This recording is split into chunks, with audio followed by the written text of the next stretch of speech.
Alright, welcome to part 6 of the Sonic Frontiers playthrough. We'll be finishing Kronos Island today, so we look forward to the big epic conclusion of today's episode. Hooray. Wow. I don't know why, but I thought you were going to say we were going to be finishing Krabs Island today, and I was just like, hello, I like money! Hello, I like money!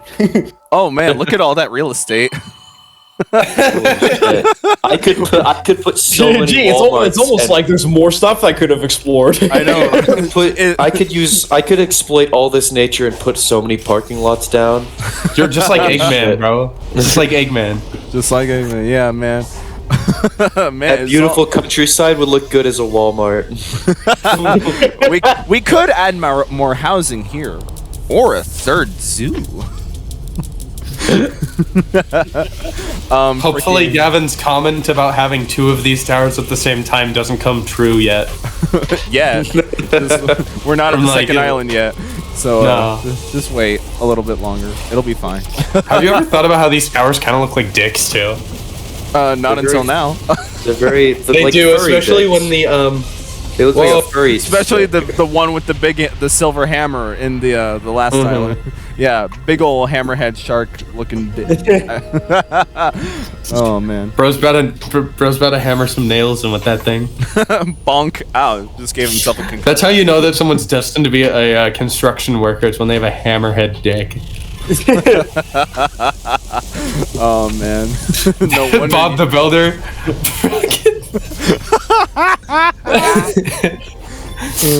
Wait, but is it like a metal hammerhead with like the teeth on the one side, or is it like a mallet? Wait, the teeth? Teeth? Of the things you oh, the prongs that like you pull a nail out with. That you pull the nail out with, yeah. I was confused. Like I was like, why are you talking about that horror movie Teeth? I don't know anymore. I hate that movie, man. You would hate that movie. You would too. You don't know. You like Teeth? No, not really. I don't know if the premise is even family friendly enough to talk about on this channel. Okay, then we'll stop that right there.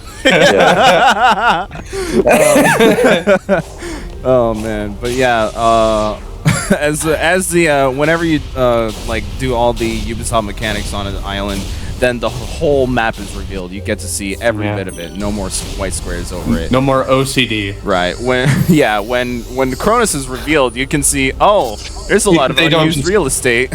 Why don't they put stuff there? Oh, you mean Kronos was originally supposed to be bigger?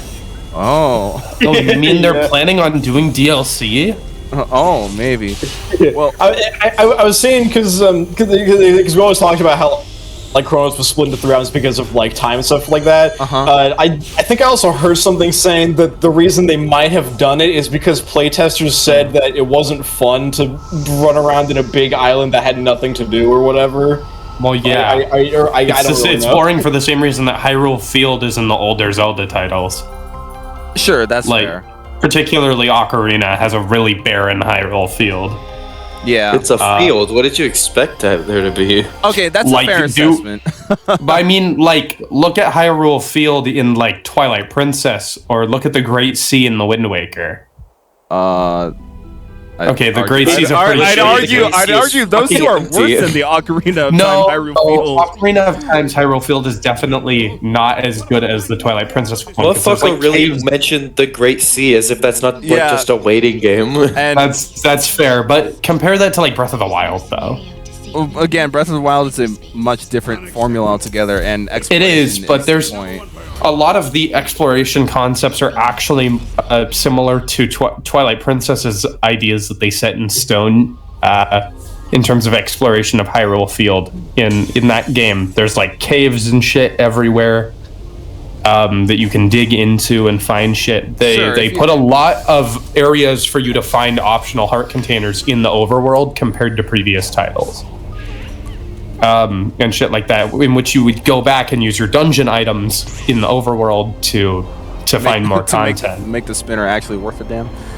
Yeah, the spinner, literally outside of like one dungeon, maybe 2 dungeons, it's only used to find a few heart pieces. But those are some of my favorite parts of the overworld, is places where the double hook or the double claw shot and the spinner are used to like find heart pieces in the overworld. I think because you can navigate to new sections. I think it's actually it's fun. That's one of the things I miss about the older Zelda formula when I'm playing through Tears and Breath of the Wild. You know? Sure, yeah, but no, I always hear the complaint when it comes to like open world games in particular is like the game feels open. The world. That's not what I meant to say. The world is too open. No, I always hear the thing is like there's nothing in it. I'm not exactly sure what they mean by nothing, because I see a whole bunch of rocks and shit. And I mean, but like nothing is interactable or interesting. I agree. I totally feel what they're saying with that. They're saying it's games like I mean, this game is one of those games where a lot of the content you interact with is very similar and gets repetitive. In the same way that Breath of the Wild's Koroks are a bit of a tap-out way to interact with the world. And I feel like Tears of the Kingdom has added more interactable content in the overworld that's interesting. Yeah, I'm gonna be honest, the whole thing where people are like, Breath of the Wild is a 10 out of 10, I'm like, I don't think so. I think it's good, but there's just so many things about it. Like I would say it's a 9 out of 10. It's pretty fucking I would say good. It's possibly a 9 out of 10. I could see that, but I could not see it being a perfect game because there's just so many ways that it just is not perfect. Well, yeah, there's a lot of expansion in the new one, but you haven't played the new one yet, so... I haven't played the new one yet. And I'm just playing... I'm literally just now playing through it, so... The old one, Breath of the Wild, I felt like the exploration, it was fun to explore, but the stuff you find was not nearly enough reward for the process of exploring. Get the golden poop. Oh yeah, the golden. Yeah, that's still in Tears of the Kingdom, by the way. You see something cool in the distance. You see something cool in the distance and go to it, and it would literally just be the same out of like 4 power-up or upgrades, and you're like, that's not interesting. There's nothing happening here. All the NPCs are like boring guys who just give you a fetch quest, and that's fucking it. I forgot about these Chaos wannabe motherfuckers. Yeah.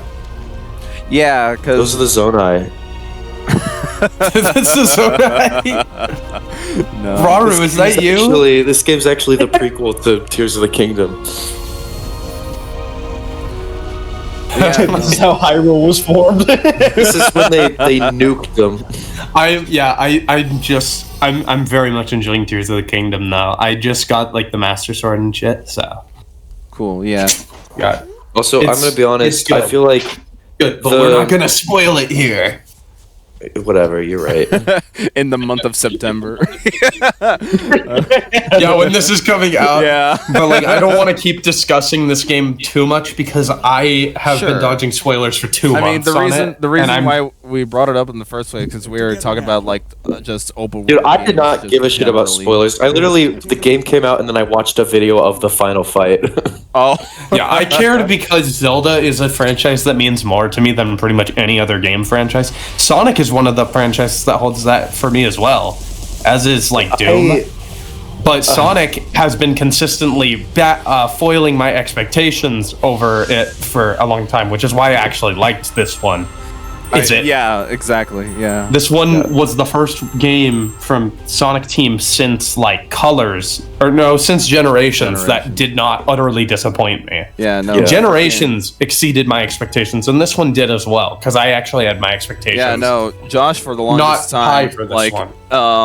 In the build-up for this game, he was like, if this ends up being a bad game, he's no longer a Sonic fan.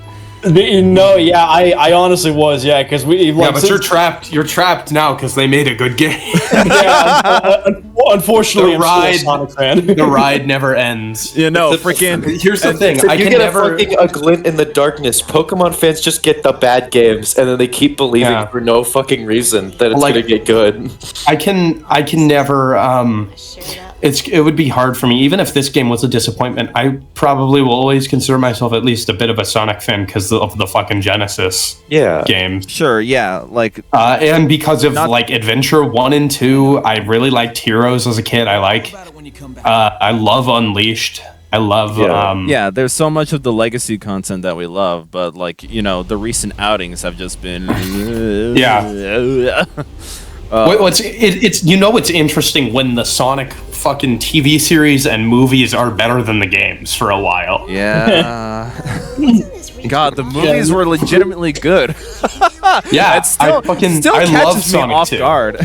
I love Sonic 2. I was expecting it to be good because I liked the first movie, but I liked the second one notably more. But like, even the first movie, like when a quote-unquote hype or concern rather was building up for that, that it ended up being a good movie. Yeah, I didn't see Sonic 2 with you. We watched, I think, Batman and Multiverse, right? Of Madness. Yeah. We watched those. Multiverse of Madness was such a fucking disgrace. So we actually walked out liking it. Yeah, I wouldn't call it terrible, but at the same time, I would say it's definitely. I noticed It literally forgets a lot more every flaws single in the movie of making a good power system that there is. It's definitely, there's a lot more problems I notice now than when I first Fuck this played puzzle, the game. by the way. It ignores Multiverse when I of first Madness played ignores this its puzzle- own characters and just fucking throws them in the garbage, and it involves characters that aren't necessary for the story, and it just, everything about it, I just watch it and I go, this is a badly put together movie with a badly put together power system with bad characters that aren't that interesting. I will say Wanda is a really non-interesting villain for me, man.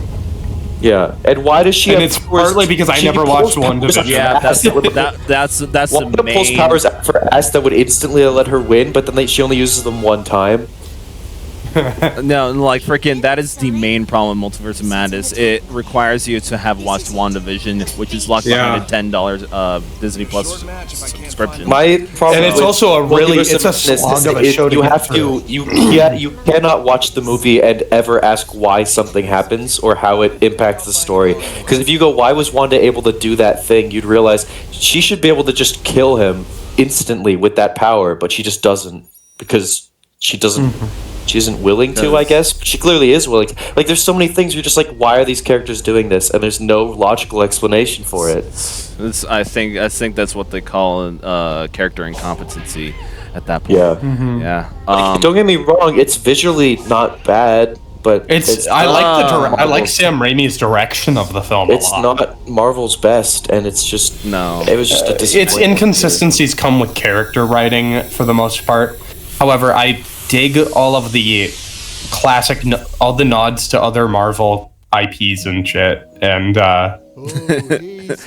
it'd only be good if you actually watched it. That's my main problem. Is just like the newer MCU movies, just generally, it requires you to have watched all these. It's homework. You have to. It's homework on it. Yeah, and here's the problem: is that a lot of the series aren't good. Yeah. Falcon and the Winter Soldier, not very good. Hawkeye, not very good. Not really. Like one of the only series that I liked was Daredevil, and then it got ruined when She-Hulk came out. Oh yeah, that was a thing. She-Hulk is awful. I will say that the part where she's clapping makes a really good meme though. Oh, it's a lot of memes of that with the Toy Story monkey sound. There's so much She-Hulk. There's so many parts of She-Hulk where like people are like, "You're sexist if you don't like this," and I'm like, "This is just not a very good show. Like, I'm just not enjoying it." Okay, the one. I don't even give a shit that she's a woman. I like the fact that she's a woman. I like She-Hulk as a character. I just feel like she's done badly in this show. Yeah, no, my thing is like because people who quote unquote know the character by heart. Saying so she's always supposed to be like a parody of the culture of the time. So she was concepted rather in the 90s, right? So she's like parodying all the 90s stuff. So in the show she's parodying all the 2020 bullshit, right? It just goes to show our culture is fucking garbage. Yeah, it is awful for the same reason that Velma is awful. Oh, like why the fuck? Like it's the exact same feeling of why would I awful comedy and like miserable. Show? Why would I want to watch the characters twerk in a superhero show? It's a superhero show. Yeah, dude. Superhero. Imagine getting paid to animate that. God. Bro got a whole ass fucking weapon of a fish. Oh yeah, that's what And, they like, called I swords. forgot whole about point the with, cat like, and the fishing in this game. fucking multiverse, and I'm like, why would I want to watch WandaVision so that I can enjoy this movie? I don't like Wanda or Vision that much. Yeah, that's fair. But yeah, Big's fishing. So this is basically how I structure all my island run-throughs. I do the shit incrementally, do all the cyberspace, all that yada yada. But right after I do the puzzle of the island, I go to Big's fishing and just do some little shenanigans here. I mainly want the Hermit Coco and the Elder Coco scrolls so I can fast travel to them. And, yeah, As so that's what I'm doing everyone here. has always said, oh, ancient wisdom, a game is only good if it has a fishing minigame in it. It doesn't matter how good the fishing minigame is. Yeah, It just has to be there. Twilight Princess is my favorite game, and its fishing minigame makes me want to fucking blow my head off. Oh man, Especially on the Wiimote. man. And also, the fishing game. It's not even a mini game. It's required for the final story, a Sonic Adventure. Yeah, it's required. It's required for the intro sequence of Twilight Princess, and then I never did it again yeah, except that's for right. one heart piece. I forgot about that. Same thing with goat herding. Required, yeah. Required for one heart piece and the intro. Almost. It's used in the final fight, though. Goat herding? No, Oh it's yeah. not. Yes, it is. Yes. The Wait, wrestling. is it? Oh yeah, that's not goat herding, you dumbass. It's the same mechanic. Whatever. Shut up. No, The it is the wrestling? same- Do you mean it is the wrestling same like the mechanic. Goron? No, I mean when you have to stop the goat that escapes and you have to wrestle it to the ground. Oh yeah, that I know what you mean. I know. What That's the first introduction of that mechanic, and it's important in the final fight. Yeah. If so, that's the exact I love Twilight Princess, but its intro is not something I'm gonna defend. Also, makes you want to shoot you in the head. I mean, I'm willing to put up with some of it, but it is the longest in the series. Well, That's also true. Yeah. I mean, wait, it is Skyward boring, Sword but is pretty it's- darn close, though. I don't want to defend it too hard. It is boring, but it is supposed to be boring. It's showing how boring Link's life is before the adventure becomes. Well, also it's showing. That's like the My gist of it. friend, I have a friend Liam who made a really good video on this. On he covers like every Zelda game. Not the same Liam from the channel, by the way, audience. No, yeah. But he made a great. He basically said that the value of Twilight Princess's opening is not in the gameplay, but it's in the fact that the gameplay is mundane, like Gavin just said. But it's also valuable because it shows that Link is a very caring and valuable member of his community, and it establishes the fact that Link uniquely is responsible already and is a hero in mundane activities before he picks up the mantle as the hero of Twilight. Whereas most Links start out lazy as shit doing nothing and not really caring. Like Wind Waker Link literally wakes up on his birthday not knowing what day it is. Usually, all the other Ocarina Links of want Time to Link. sleep. And yes, Twilight Princess Link wakes up, but he immediately goes into work. Yeah, like no, that's actually a good reconstruction of that tutorial sequence. I wish it didn't last 3 hours though. Yeah, it's definitely too long, but it is valuable. And another thing I saw was somebody pointed out the fact that nearly every Zelda, starts with Link waking up in bed. Right. Except for the sequels, the direct sequels. Because it symbolized each time that he wakes up in a bed is symbolizing the awakening of a new hero. Oh. It's weird that But Link's all of Awakening the didn't do direct that. sequels, he's already a... Wind Waker did do that. I said Link's Awakening. He did wake up on the beach, though. Ah, the beach. No. But He also- washed up on the beach and then he woke up in a Isn't bed. Link's Awakening I thought it's the same Link as another one of the games. I think Link's Awakening is a the Oracle dream. Games. Yes, I but don't it's know. the same Link in a dream. I It's don't the same Link, but like... I Well, don't- only he does wake up in a bed in that game. So Hey, I've always said that the Zelda timeline is bullcrap anyway. So Yeah. I'm just gonna say I love Zelda games, but I don't think it has the Well, same yeah, weight Breath for of me the Wild- as Caedon's, because it just Because it just... going back to those games, they're so dated that you can't ignore it. I don't have the nostalgia to cloud it. Well, my problem really is I'm just playing the same damn game over again, and yet the fan base for a while, I don't think so anymore, but at least for a while, where it's like, no, they're all different, and the story is the most important thing about it. Yada yada. They're yada. definitely not all different. They all have some unique merits, but they all feel similar to play up until Breath of the Wild. Right. Yeah. Everything post-Link, everything between A Link to the Past and Skyward Sword had felt very similar. Yeah. Right. And I'm saying they're dated. That doesn't mean they're bad games. They're good games. I'll say the new stuff, Breath of the Wild, Tears of the Kingdom, amazing. Like, holy shit. It's a good... There's a and Breath of the Wild is the best-selling Zelda of all time. So yeah. Well, that's good. What's funny is that like it was thought that Zelda was basically died out before Breath of the Wild came out.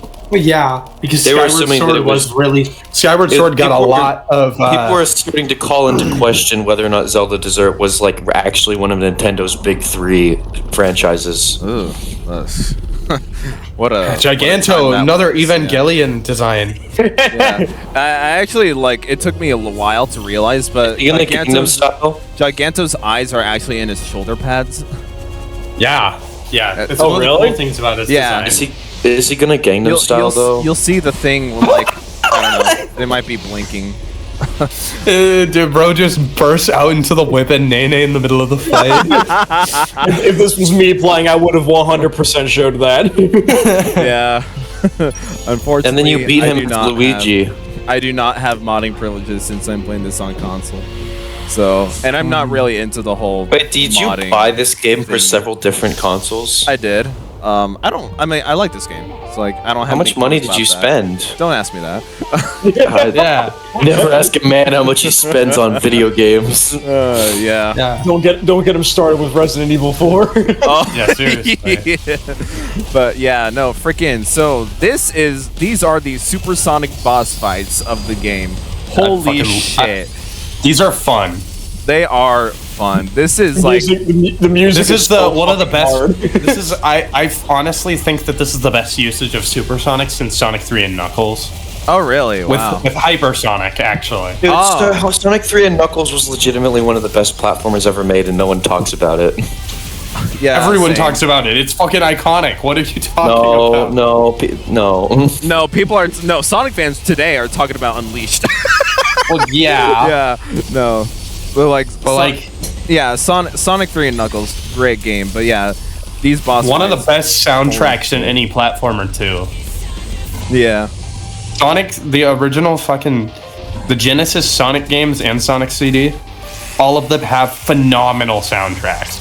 Actually, I will say pretty much every game in the series has really good music. Right. Every Sonic up until game? Forces. Okay. And then Forces has okay music that's just not very memorable.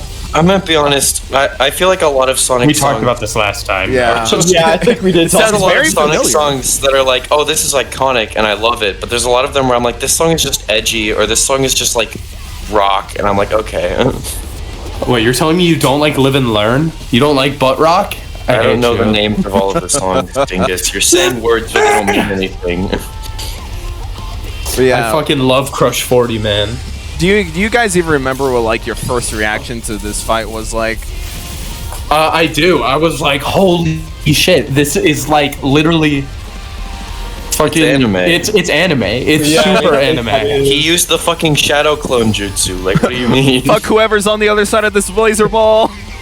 I think I remember somebody asking, like Azuka in an interview, like, how'd you manage to make the supersonic boss fights more Dragon Ball Z than Dragon Ball Z? Well, here's your answer. I will say that these animations, they reuse them a lot. They do. I wish that there were more unique ones. I do wish that these fights had a little bit more thought requiring behind them and weren't just like spam attacks. Attack button. Well, like the combos are kind of cool, but they aren't fleshed out enough for me. Like just the combat system in general.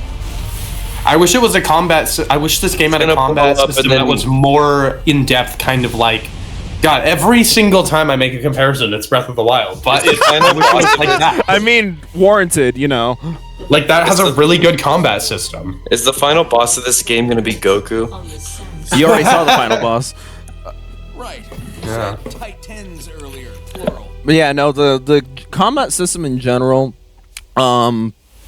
it can be clunky, or like it doesn't know when to be clunky and when to be free flowing. This isn't over. It goes between And the also, two a lot of the time. in terms of the Breath of the Wild's combat system, I think it's a good basis, but I feel like it doesn't go deep enough. There's not enough variation. It's because it doesn't expand into all like the crazy. If it expanded into the moves in the optional moves from Twilight Princess, and stuff like that, it would have been amazing. It doesn't do that. There's like 3 options for every scenario, and there's always one best You option. backflip, parry, or you just take the attack. Once you've mastered it, it becomes really, really repetitive.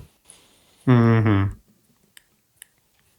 will say, though, that all my practice killing Lionels did me really well yesterday when I was taking on Phantom Ganon. Yeah. That What about those shadow hands are the most terrifying thing in a Zelda game for me. Those things are a fucking jump scare in that game. Those things scare the shit, and they will not leave you alone.